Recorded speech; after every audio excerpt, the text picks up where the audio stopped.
Dear students, आज हम पढ़ेंगे class 10 science 6 chapter life processes. Students, सबसे फर्स्ट में why do we need food. तो देखिए, हमें फूड क्यों चाहिए। सबसे फर्स्ट में ये है कि हमारे जो भी सेल्स जो डैमेज हो गए हैं उनको ठीक करने के लिए हमें फूड चाहिए, क्योंकि उन्हें एनर्जी मिलेगी तभी वो ठीक हो पाएंगे। सेकेंड है स्टे हेल्दी, ताकि हम सही ढंग से काम कर सकें। एंड स्टे स्ट्रॉन्ग, ताकि हम फिजिकली फिट रह सकें। और ऐसा नहीं है कि सिर्फ एनिमल्स के लिए ही ये बातें हैं, ये प्लांट्स के लिए भी हैं, इसलिए प्लांट्स को भी ज़रूरत है फूड का। Nutrition, it is the process of utilization of food by living organisms to obtain energy। Students, cells को डायरेक्ट फूड नहीं चाहिए, सेल्स को एनर्जी चाहिए। और वो एनर्जी कहाँ से आएगा? वो फूड से आएगा।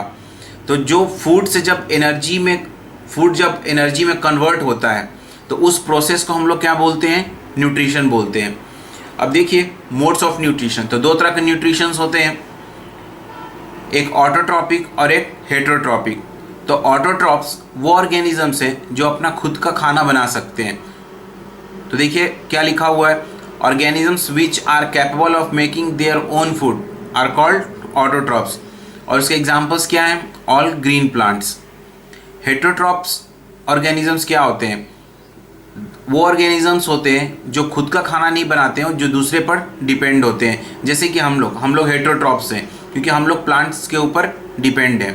तो देखिए डेफिनेशन क्या है उसका, organisms that depend on other organisms for food are called heterotrophs. Example में all animals and non green plants. तो स्टूडेंट्स देखिए ये बहुत इंपॉर्टेंट है, क्योंकि ग्रीन प्लांट में क्या होता है? क्लोरोफिल होता है, जिसके बारे में हम आगे डिस्कस करेंगे। लेकिन कुछ ऐसे ही प्लांट्स होते हैं जिनमें क्लोरोफिल प्रेजेंट नहीं होता है, जैसे कि फंगाई हो गया। ठीक, तो ये फंगाई क्या करता है? ये जिस प्लांट के ऊपर होता है उस प्लांट से वो कुछ न्यूट्रिशंस ले लेता है अपने जीने के लिए। तो इसलिए फंगाई क्या हो जाएगा? हेटेरोट्रॉप्स हो जाएगा। तो स्टूडेंट्स, हमने देखा कि जितने भी ग्रीन प्लांट्स हैं सब के सब अपना खुद का फूड बनाते हैं। लेकिन वो फूड अपना बनाते कैसे हैं? तो उस प्रोसीजर को हम लोग बोलते हैं फोटोसिंथेसिस। इसमें देखिए स्टूडेंट्स क्या होता है कि इसमें कार्बन डाइऑक्साइड एटमॉस्फेयर से मिलता है, सनलाइट सन से मिलता है, और वाटर ग्राउंड से मिल जाता है, और क्लोरोफिल जो प्लांट्स के पास खुद से पहले से प्रेजेंट होता है। इन चार का यूज़ करके प्लांट्स क्या करता है? अपना खुद का फूड प्रिपेयर करता है, और इस प्रोसेस को ही हम लोग फोटोसिंथेसिस बोलते हैं। तो मैं आपको रीड आउट करके बताता हूँ। देखिए, photosynthesis is the process by which green plants make their own food with the help of carbon dioxide and water in the presence of chlorophyll and sunlight.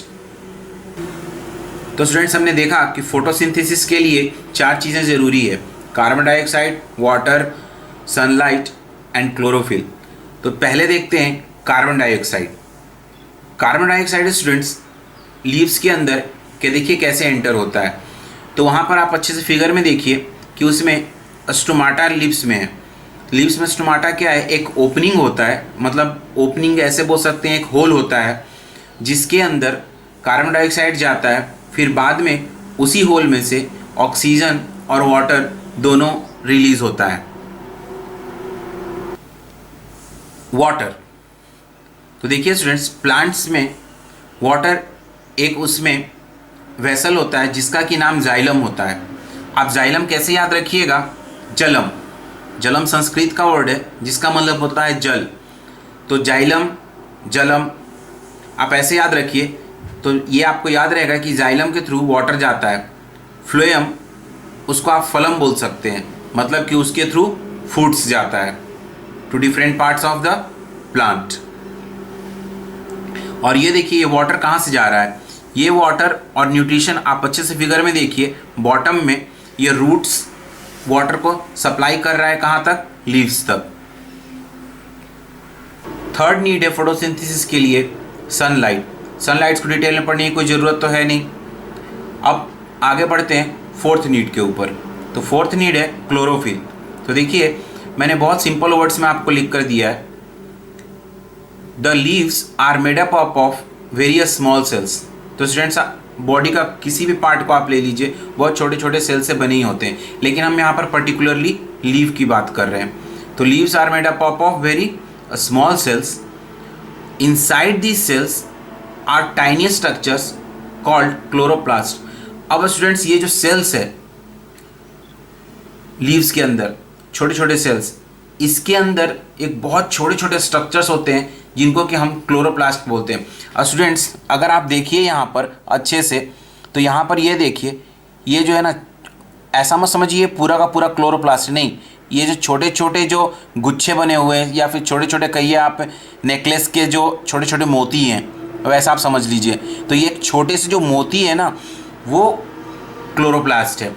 अब इस क्लोरोप्लास्ट को देखिए स्टूडेंट्स, यहाँ पर बड़ा अच्छे से दिखाया गया है इस कवर के साथ में, और उसके अंदर ये जो आपको छोटे छोटे ये चॉकलेट्स टाइप के दिख रहे हैं ना, गोल गोल सर्कुलर्स, ठीक है, तो एप्पल लेवल टाइप के चॉकलेट्स जैसे, ये हैं क्लोरोफिल, जिसको कि ग्रीन पिगमेंट हम लोग बोलते हैं, ठीक है स्टूडेंट्स। तो ये क्लोरोफिल क्या है, ये ग्रीन पिगमेंट होता है, और इसके कारण क्या होता है कि क्लोरोप्लास्ट जो है ना हमें ग्रीन दिखता है, और ये क्लोरोप्लास्ट ग्रीन है इसलिए हमें ये पूरा का पूरा लीव्स ग्रीन दिखता है।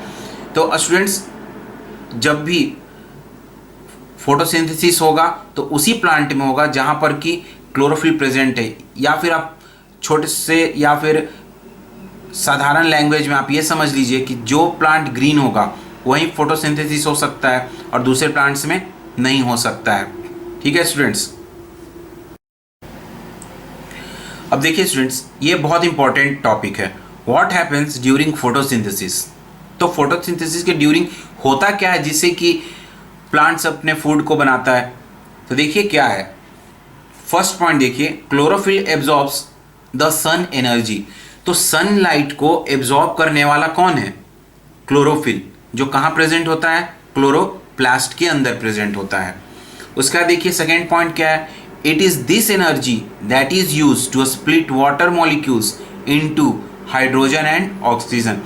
अब ये देखिए, जो सन एनर्जी, सन से जो एनर्जी आया जिसको क्लोरोफिल ने एब्जॉर्ब किया, उस एनर्जी का क्या यूज़ हुआ, उस एनर्जी को यूज़ कहाँ किया गया।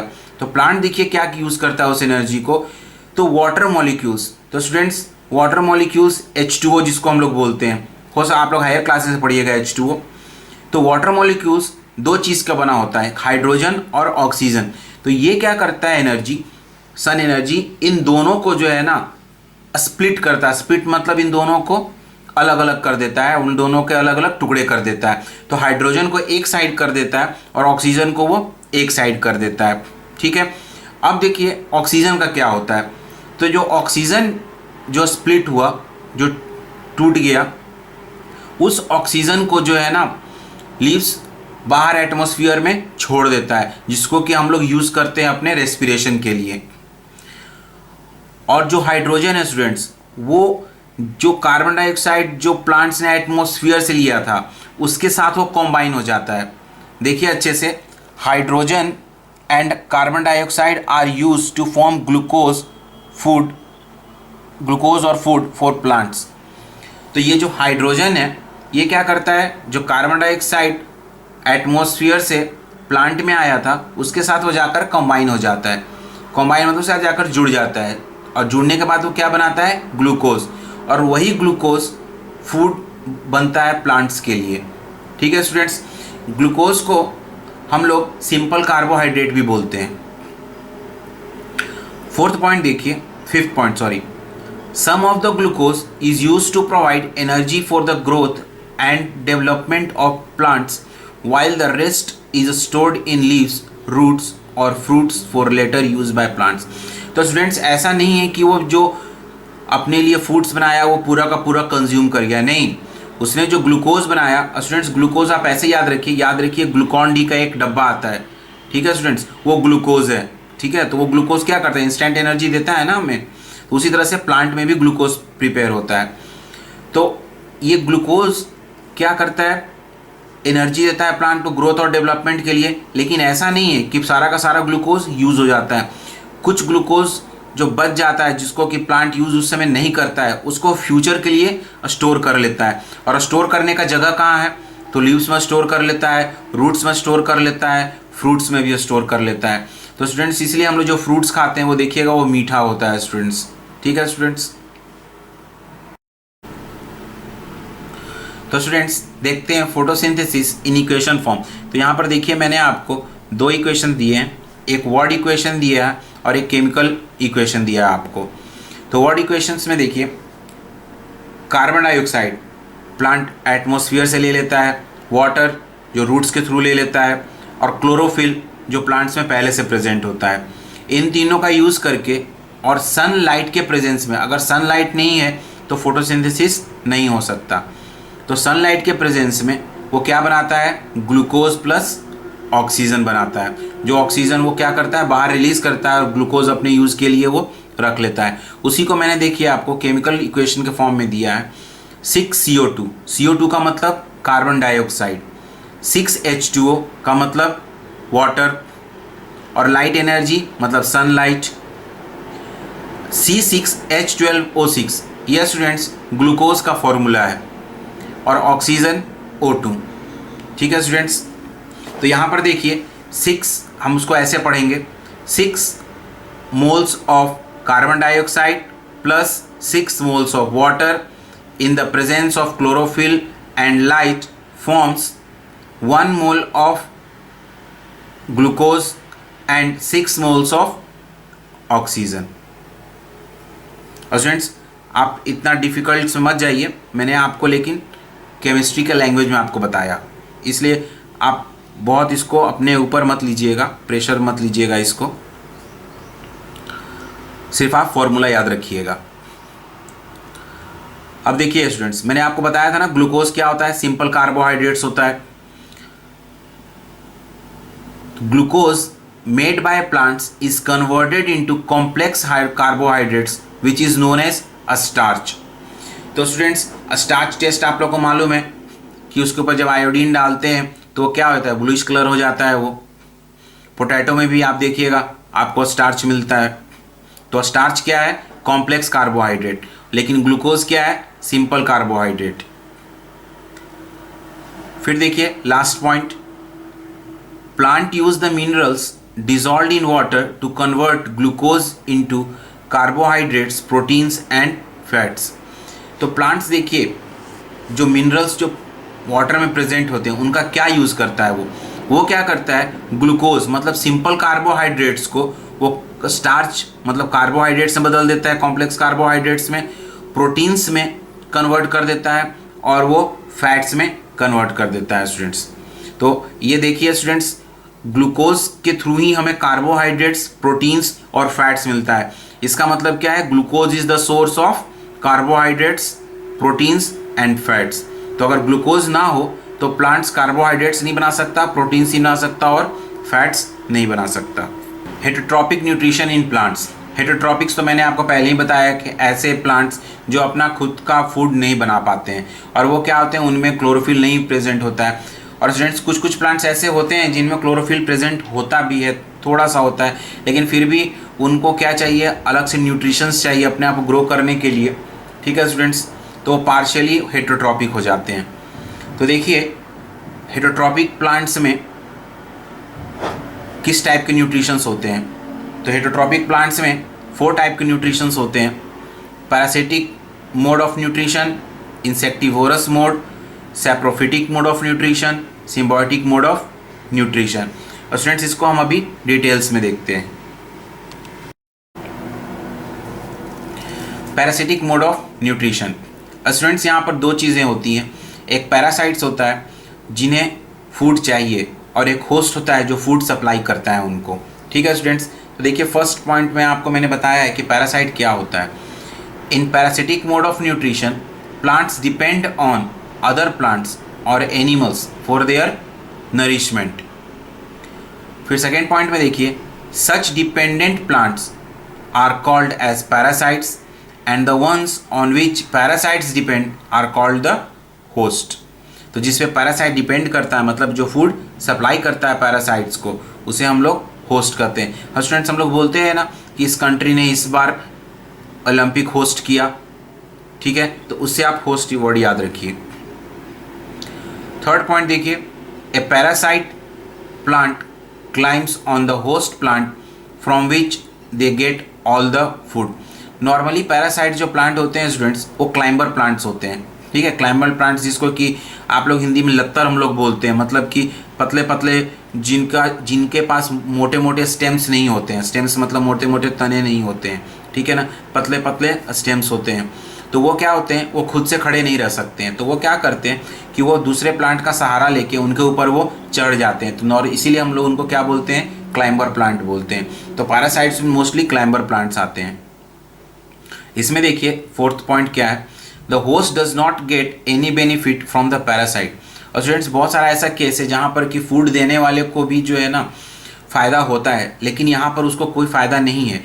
यहाँ पर सिर्फ पैरासाइट को ही फ़ायदा है, फूड लेने वाले को ही फ़ायदा है, फूड देने वाले को फ़ायदा नहीं है। इसलिए स्टूडेंट्स क्या कभी कभी होता है कि क्लाइंबर प्लांट जब हम दूसरे प्लांट्स के ऊपर डाल देते हैं, ठीक है, तो जो होस्ट प्लांट है वो प्लांट धीरे धीरे क्या हो जाता है, वो सूख जाता है, वो धीरे धीरे वो मर जाता है, वो डेथ कर जाता है, प्लांट का डेथ हो जाता है, ठीक है स्टूडेंट्स।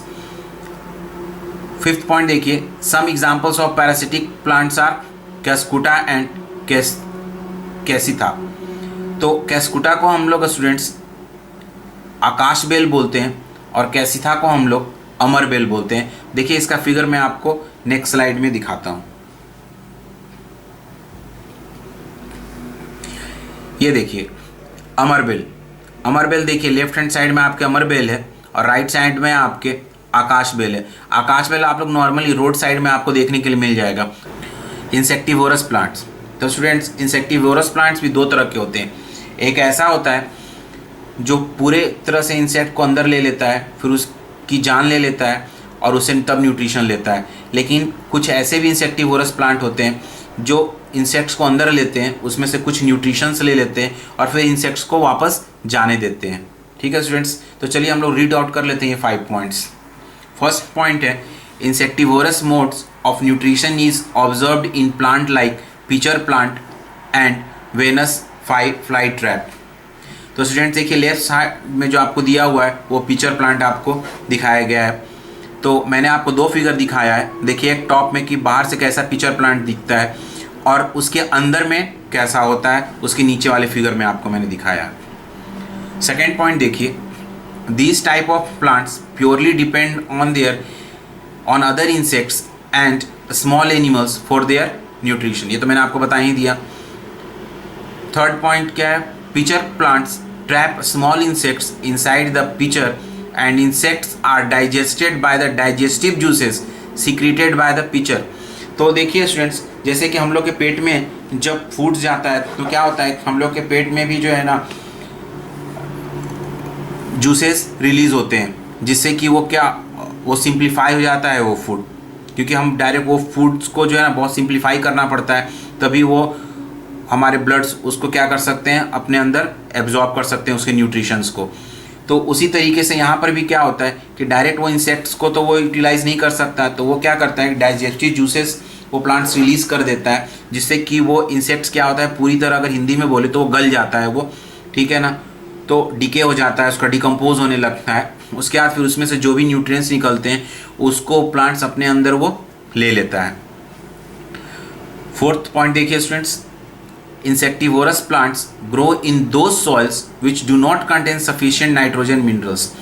तो देखिए ये एक बहुत इंपॉर्टेंट पॉइंट है, क्योंकि प्लांट इंसेक्ट से लेता क्या है, तो इंसेक्ट से वो नाइट्रोजन ही लेता है वो, ठीक है, जिसकी की कमी को वो पूरा करता है, क्योंकि वो वहाँ पर ग्रो हो रहा है इंसेक्टिवोरस प्लांट्स जहाँ पर कि नाइट्रोजन कम है सॉइल के अंदर। सॉइल मतलब मिट्टी के अंदर जहाँ पर नाइट्रोजन कम है, क्योंकि नाइट्रोजन एक बहुत एसेंशियल मिनरल्स है प्लांट्स के लिए।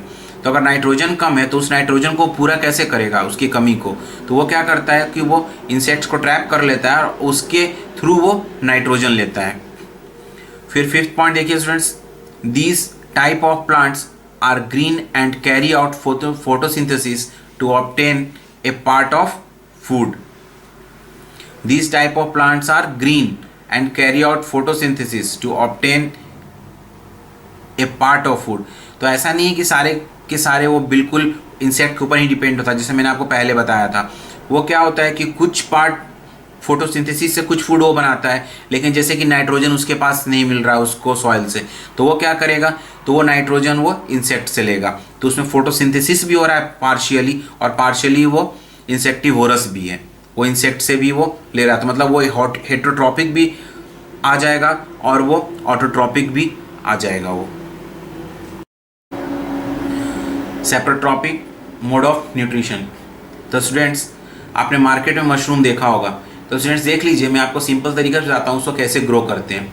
क्या करते हैं कि जो राइस का जो स्टेम रहता है, स्टेम मतलब समझ लीजिए कि ऊपर से राइस हमने निकाल लिया हार्वेस्ट करके, लेकिन नीचे का जो स्टेम रह गया स्टूडेंट्स, ठीक है, उस स्टेम्स के ऊपर क्या करते हैं, उसको डार्क रूम में ले जाकर उसके ऊपर पानी डालकर उसको छोड़ देते हैं कुछ दिन के लिए।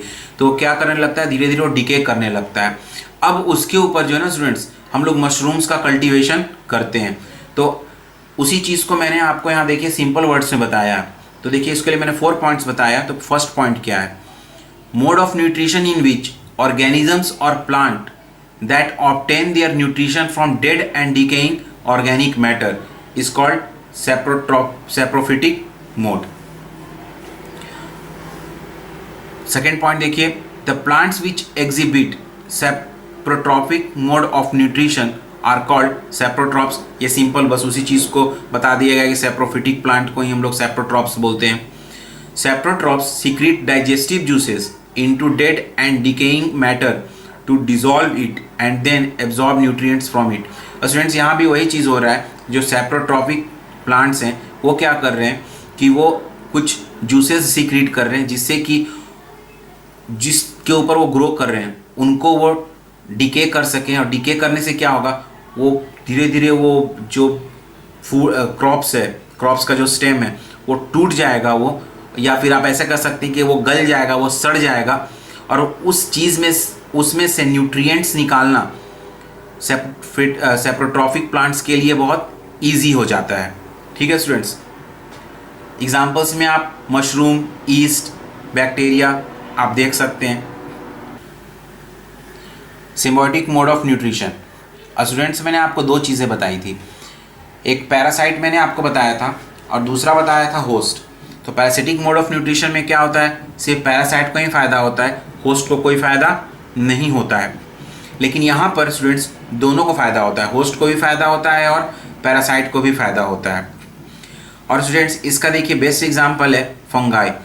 स्टूडेंट्स कुछ प्लांट्स ऐसे जगह पर ग्रो होते हैं जहाँ पर कि वाटर अच्छे से अवेलेबल नहीं होता, तो फंगाई क्या करता है, फंगाई उनके ऊपर बैठ जाता है, उन प्लांट्स के ऊपर, और फंगाई उस प्लांट्स के ऊपर बैठने के बाद उनके सरफेस एरिया को बढ़ा देता है। सरफेस एरिया आप ऐसे समझिए कि अगर आपके उंगली के ऊपर अगर एक बैंडेज बांध दिया गया तो आपका फिंगर क्या उतना ही विड्थ का रहेगा या आपके फिंगर का विड्थ बढ़ जाएगा?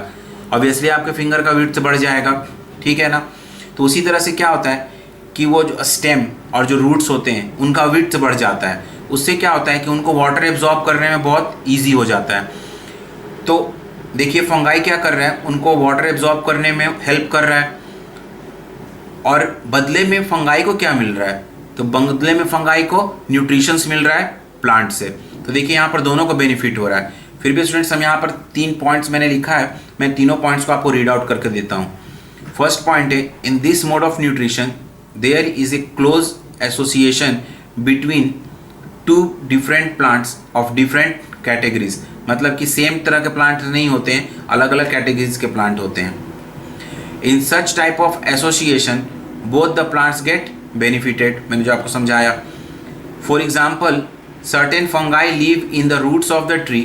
In this case, tree provides nutrients to fungi and in return receives help from it to take up water and nutrients from the soil. जो मैंने आपको बता रहा था कि वाटर और उसको न्यूट्रिएंट्स सॉइल से लेने में ईजी हो जाता है प्लांट को,